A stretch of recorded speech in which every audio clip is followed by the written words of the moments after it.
Okay, bismillahirrahmanirrahim.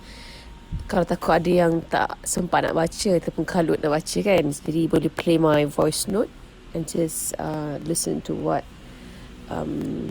it says here. Daripada manusia terakhir masuk syurga, daripada Al-Mughirah bin Syu'bah, bahawa Rasulullah bersabda, saya baca maksud dia. Nabi Musa bertanya kepada Allah, apakah tempat paling rendah bagi ahli syurga? Allah menjawab, lelaki yang datang setelah semua umat manusia masuk syurga. Kemudian dikatakan kepadanya, masuklah kamu ke dalam syurga. Kemudian ditanya kembali, tempat mana ya Allah? Kerana semua sudah masuk dan ambil tempat masing-masing. Dikatakan kepadanya, adakah kamu redha jika diberikan untukmu kerajaan seperti yang dimiliki seorang raja di dunia? Dia menjawab, saya redha ya Allah. Kemudian Allah berkata kepadanya, untukmu nikmat seperti itu, dan seperti itu, dan seperti itu, dan seperti itu, dan seperti itu. Sampai pada kali yang kelima, dia menjawab, saya sangat redha ya Allah. Kemudian Allah sebut padanya, ini dan 10 lagi yang serupa dengannya untuk kamu. Dan untuk kamu juga segala yang apa kamu inginkan. Riwayat Muslim. Maka Allah SWT meninggikan posisi mereka. Mereka ialah orang yang berada pada kedudukan paling bawah, paling rendah sekali di dalam syurga. Walaupun begitu, tidak terucap akan kenikmatan syurga yang mereka peroleh. Daripada Abdullah bin Mas'ud, bahawa Rasulullah bersabda, aku sangat mengetahui orang yang terakhir keluar dari neraka dan orang yang terakhir masuk syurga. Seseorang keluar dari neraka dalam keadaan merangkak. Allah berfirman kepadanya, pergilah kamu ke dalam syurga. Kemudian dia mendatangi syurga. Dia melihat syurga telah penuh.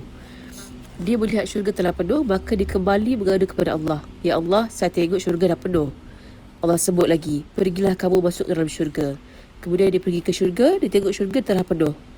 Bukannya syurga itu penuh, tapi mata je sahaja. Dia balik kepada Allah, ya Allah, saya pergi ke syurga, saya tengok syurga dah penuh. Kemudian Allah berfirman lagi, pergilah kamu ke syurga. Sampai 3 kali, kemudian dia datang balik ke syurga dan lihatnya syurga sudah penuh.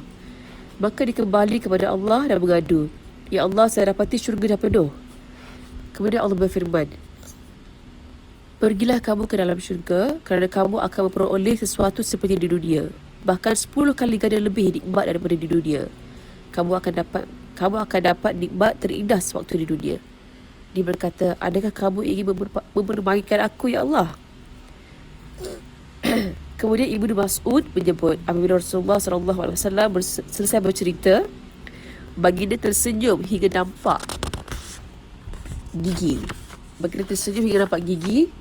Suka Rasulullah SAW menceritakan kerana manusia yang hendak masuk syurga, padahal nak masuk syurga yang paling rendah sekali ni.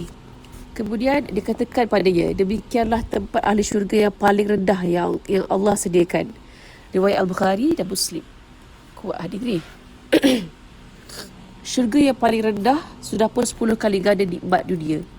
Satu riwayat lagi daripada Abdullah bin Mas'ud, bahawa Rasulullah SAW bersabda, orang yang paling akhir masuk syurga ialah seorang lelaki. Sekejap dia berjalan, sekejap dia terhuyung-hayang, dan dia juga disentuh oleh api neraka. Setelah dia berjaya melepasi semua tu, dia menoleh ke neraka dan berkata, Maha berkat Allah yang telah menyelamatkan aku daripadamu. Sesungguhnya Allah telah memberikan kepadaku kurniaan yang belum pernah diberikan kepada seorang pun, baik yang terdahulu maupun yang akan datang. Riwayat Muslim. Maksudnya, orang yang terakhir masuk syurga, apabila hendak masuk, dia rasa nikmat tu tak ada orang lain dapat, hanya dia seorang sahaja. Kerana terlalu gembira, dia menyangka orang lain tak dapat apa yang dia dapat, walhal dialah yang paling rendah sekali berbanding ahli syurga yang lain, beratus kali ganda lebih hebat daripada apa yang dia dapat. Begitulah besarnya nikmat syurga.